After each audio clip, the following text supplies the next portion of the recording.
What's up guys, Lon here from Android Authority, and today Google had their Google I/O keynote where they of course talked a lot about Android Q, and they also rolled out the Android Q Beta 3 update for Pixel devices, but you can also flash this on a bunch of non-Pixel Android phones like the OnePlus 6T, which is pretty cool. So let's go ahead and go over some of the changes you can expect to see in the Android Q Beta 3, and also some of the changes you can expect to see in Android Q when it rolls out officially later on this year. So I have the Android Q Beta 3 release running on my Pixel 3 XL, and while Android Q focuses a lot on quality of life improvements and under the hood improvements, that doesn't mean that there aren't some aesthetic or visual changes, and one of the biggest and probably most long overdue changes is an official dark theme. So if you scroll down and check your notification shade, you now have a actual toggle for dark theme, which you can enable just by tapping on it. And this was a feature that was sort of seen in the Beta 1 release, but if you didn't have dark mode enabled on Pi before flashing Q, you didn't have the dark mode.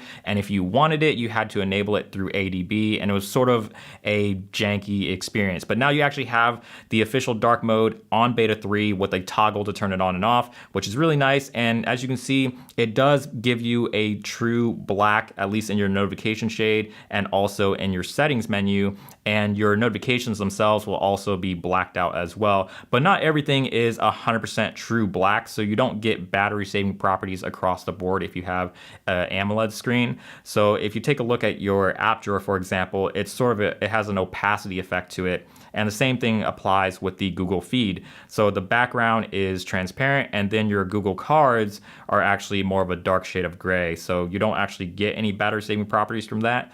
But overall, I think it looks really good, and it's nice to finally have it officially baked into Android. With the Beta 3 update, Google has also changed the way that gesture controls work. So now it's completely 100% gesture based. This means that there's no more back button, and it's a little bit more similar to the iPhone or the OnePlus 6T, but it's also a little bit different as well.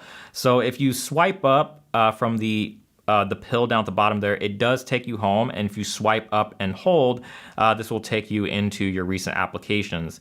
You can also get to your recent apps by swiping right on the bar below, and this will take you through each individual app one by one. And if you want to go back, you just swipe inwards from either the left or the right side. If I swipe in here, it'll take me back, and I swipe in from the right, it'll also take me back. Now, one thing that this does sort of get rid of is you can't swipe in from applications that have a hamburger menu now. So Google Play, for example, if you swipe in, it's not going to bring the hamburger menu open. It's just going to take you back. So instead, you're going to have to tap on the icon instead to open it. So that's a little bit different. And the swipe in to go back will take some getting used to. But overall, I do like this gesture navigation way better than the one that we had with Android Pie.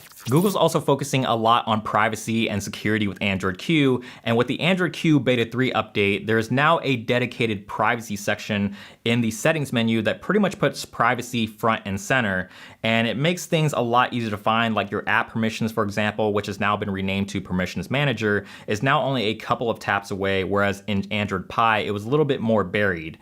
They're also adding a new feature called location reminders, because there are a ton of apps out there that use our location, and it can be hard to keep track of what all those apps are. So location reminders will basically be like, hey, this app is still using your location, and you'll have the option to change the way that it accesses your location if you want. Perhaps the biggest change with privacy and security is the way that Google is handling their security updates. So now security updates are going to be over the air, and they're pretty much going to be updated the same way that apps from the Google Play Store are being updated. So this means that you're going to get security updates a lot faster, and you're also going to be able to update your phone without having to reboot it. And this will probably benefit a lot of other OEMs out there that aren't quite as quick with security updates. So it's pretty much going to be a win-win situation for everybody. Google also talked about a lot of features today that we won't be seeing until later on this year, and one of those features is called Live Caption, and Live Caption is meant to benefit people that are deaf or hard of hearing with instant caption,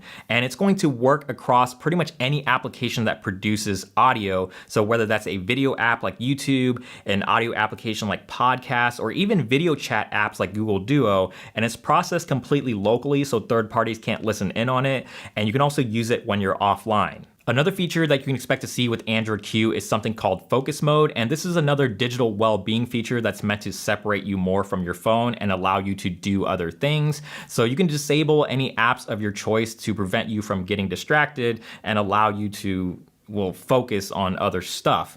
And it's sort of like the app timers in digital well-being minus the whole timer part of it. And the cool thing about this feature is that it's not only just coming to Android Q, but it's also going to be available with Android Pie devices as well later on this fall. Google's also adding something else called Family Link, which is going to allow you to set screen time limits, approve app installs, and also set bedtimes. The next feature that I want to mention is called Smart Replies, and Smart Replies isn't necessarily new, it already exists in Android, but Google's making some improvements to it to make it even better in Android Q. So it's going to work across all messaging apps in Android Q, and on top of these suggested replies that you get, you're also going to get something called suggested actions. So for example, if somebody sends you an address, instead of copying the address, opening up Google Maps, and then pasting the address and conducting a search, you can now do all of that with a simple press of a button, which not only saves you a lot of steps, but ultimately a lot of time. Before I wrap up this video, there's a couple of other things that I want to mention with Android Q. One, it's going to have native support for 5G, and two, it's also going to support foldable devices and have a feature called app continuity. So for example, if you're playing a game when the phone is folded up and you happen to unfold it, the app will automatically rescale to fit the main display and also be exactly where you left off. But that's pretty much it for Android Q and the Beta 3 release. Let us know your thoughts down in the comment section below. Let us know what feature of Android Q is your favorite. Leave that again in the comments. And as always, if you guys enjoyed this video, give it a thumbs up. We definitely appreciate it. And I will talk to you guys in the next video.